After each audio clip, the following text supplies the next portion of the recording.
Alright guys, we're at the 10-mile station, and look who I have with me today. My helper, Romeo. Hi. My boy loves to help his dad. I don't know how much he loves the birds, but he definitely loves to help his dad. Lately he's had a real interest in rollers. And I told him Tata has a really good buddy who's got some really nice rollers. Maybe we can make something work out. That's me talking to you, Skywatcher. But nonetheless, guys, we're at the 10-mile. It's a little foggy this morning, just very light. But on the drive here, I noticed plenty of birds out, pigeons included, flying around. So I take that as a good gauge to whether or not I'm going to let the birds out. The sun is up, so I think it'd be fine. Give them a few minutes here because they're pretty wound up, and we'll let them up. I did have a really crappy 6-mile toss where I dropped a few birds. Unfortunately for me, I don't follow my own advice, and I didn't really take any notes this year on stations, or last year I should say. And looking back on the videos, I realized then that last year at 6 miles I had a similar situation where I kept taking them there and they just wouldn't perform. And of course, had I noted that down, I could have gone through my notes and said, oh, you know what, let me avoid that location and move them. Because sure as shit, man, I moved them maybe a mile or two south of that location and they beat me home. And at the 6-mile toss, it took them close to 2 hours and I dropped 16 birds. And where I recovered 6 or 7. But still, to drop 16 birds at 6 miles sucked. But like I said, guys, we're here at the 10. I got my helper with me. We're going to give them a few more minutes here. We're going to let them up. Why is there a few bands on them? I just put those bands there for safekeeping. And we'll see how they do. They should do well.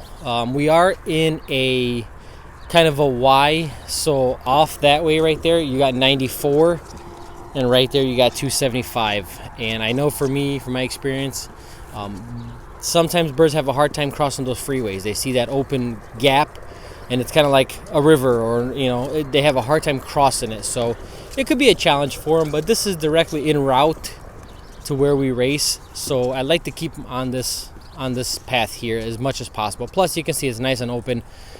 A few wires way in the background, but they'll be way up in the air by the time they reach that. So nonetheless, guys, I think maybe we will film this release just because I haven't filmed any, and I do have my helper today.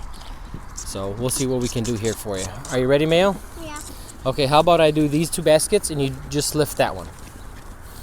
Okay, so give me 1 second. Then? 1 second, okay? Then? Yep. Tell me when you're ready. I am ready, and release.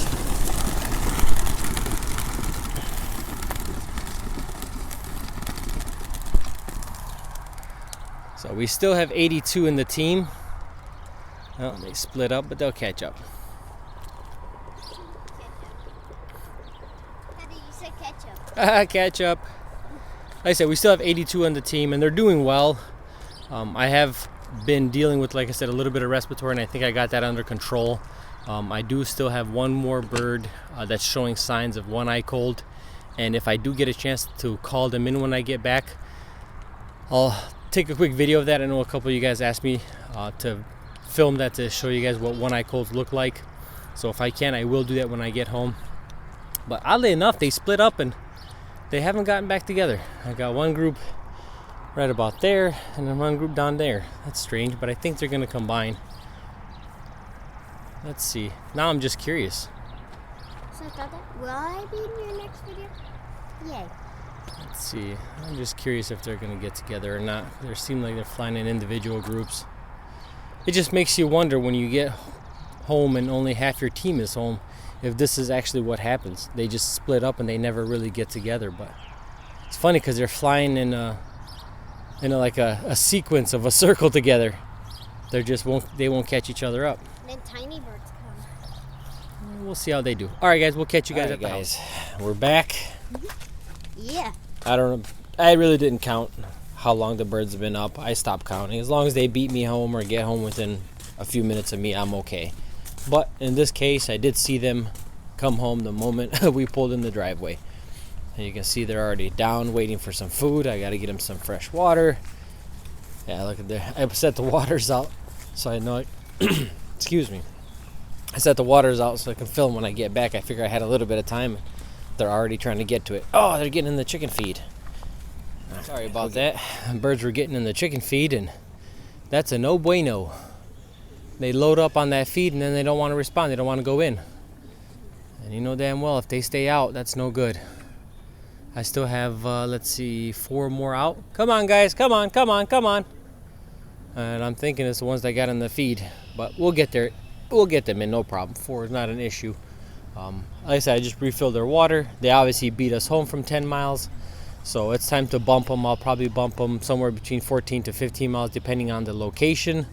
Again, mileage isn't, everything. It's really a lot of it has to do with the location. If it ends up being 14.6, well, I just call that a 15 mile. It's not like it has to be exactly 15. Because the birds, at this point, they're still learning, so they fly around for a while before they find the correct path. So they can fly around for another couple additional miles.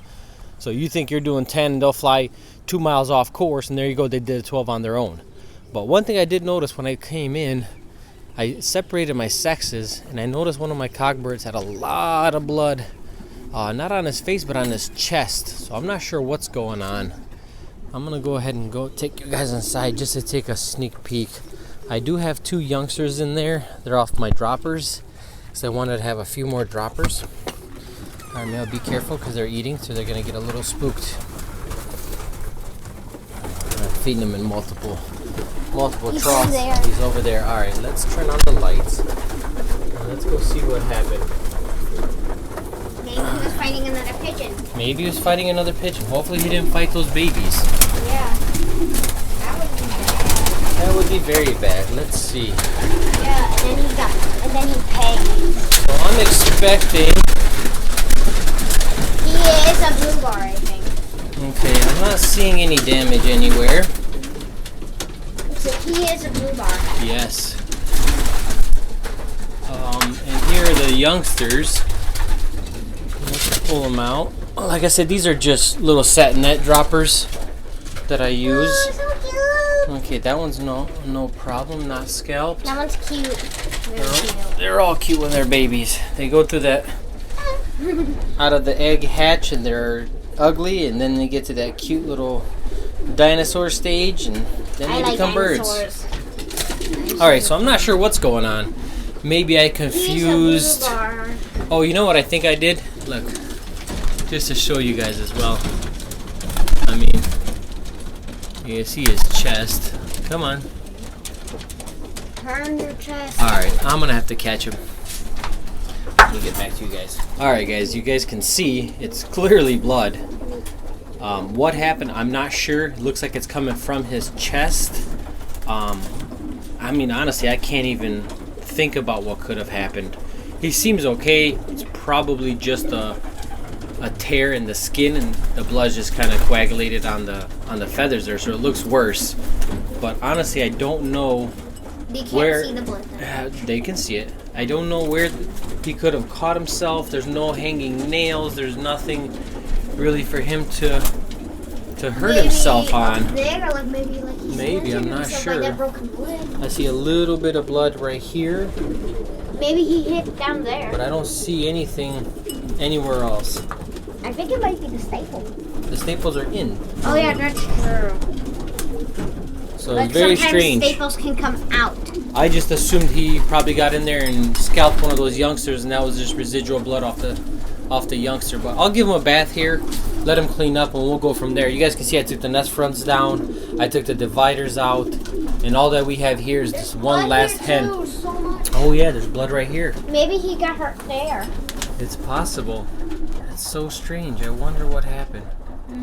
That's what This is a mystery. It is. Oh, maybe you should name your title. Like, oh, sorry.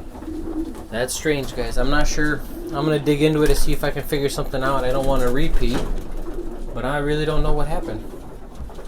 I mean, I'm looking around to see if anything's hanging up.